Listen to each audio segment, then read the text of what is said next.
언론의 자유라는 것이 대한민국 자유민주주의 헌법의 핵심 가치이기 때문에 제가 그동안 몇 차례 언론중재법에 대해서 입장을 밝혔습니다마는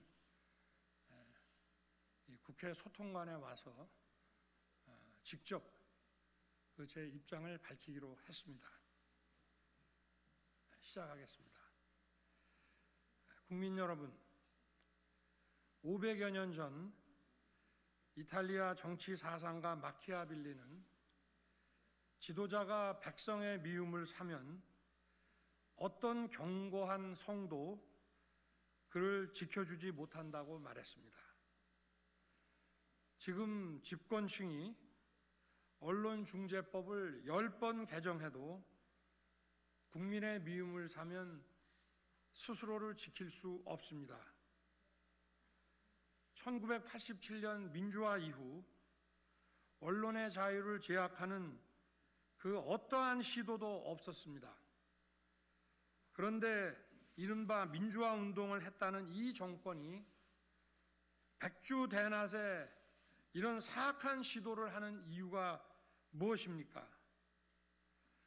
동서고금 모든 권력자는 깨어있는 언론의 펜대를 두려워했습니다.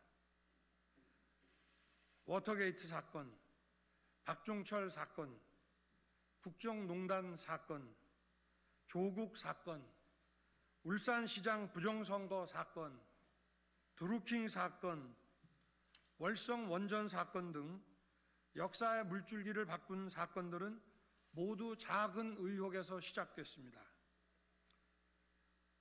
언론중재법 개정안은 언론의 재갈을 물리는 언론재갈법입니다. 이 법이 시행된다면 기자들은 모든 의혹을 스스로 입증할 때까지 보도하지 못함으로써 권력 비리는 은폐되고 독버섯처럼 자라날 것입니다.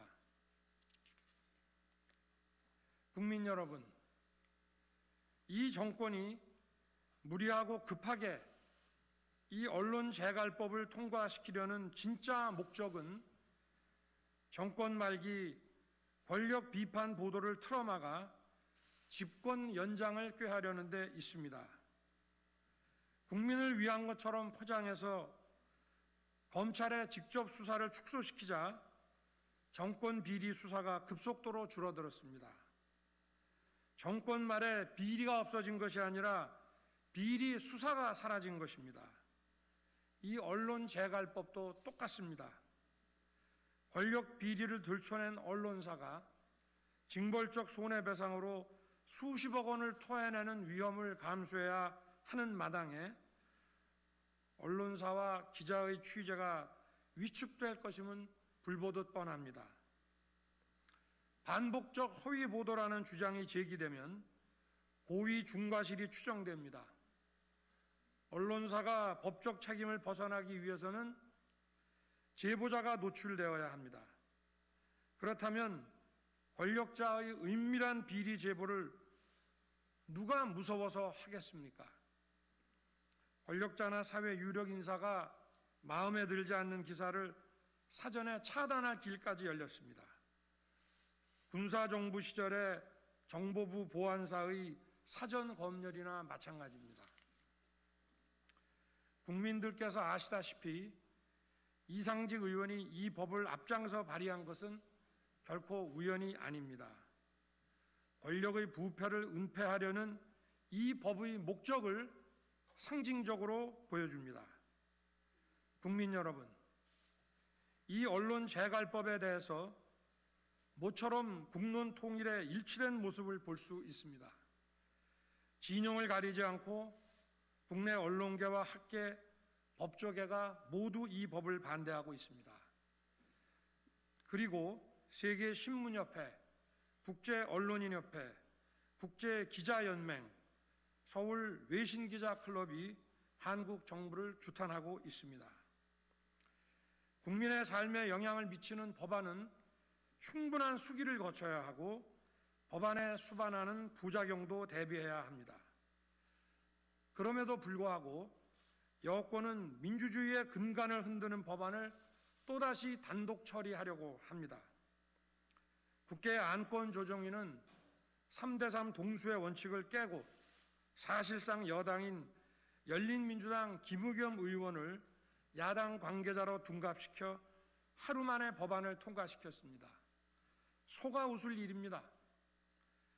여당은 국회 문체위에서 단독 처리한 것에 이어 공공연히 8월 중 단독으로 통과시키겠다고 합니다.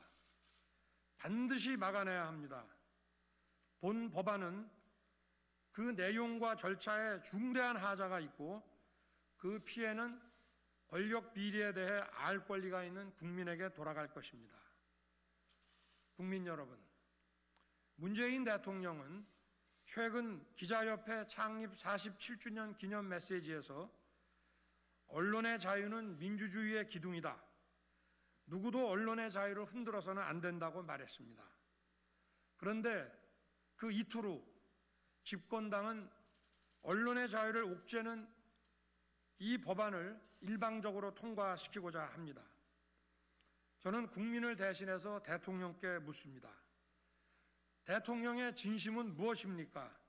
언론의 자유입니까? 아니면 부패, 은폐의 자유입니까? 대통령께서는 진정 이 나라의 민주주의를 위한다면 언론중재법 개정안의 추진을 당장 중단시키시기 바랍니다. 대통령이 중단시키지 않는다면 자유민주주의를 사랑하고 지키려는 우리 국민 모두가 이 법안을 강력히 저지할 것이라고 확신합니다. 저 윤석열은 이 언론 재갈법을 막아내는 데 앞장서겠습니다.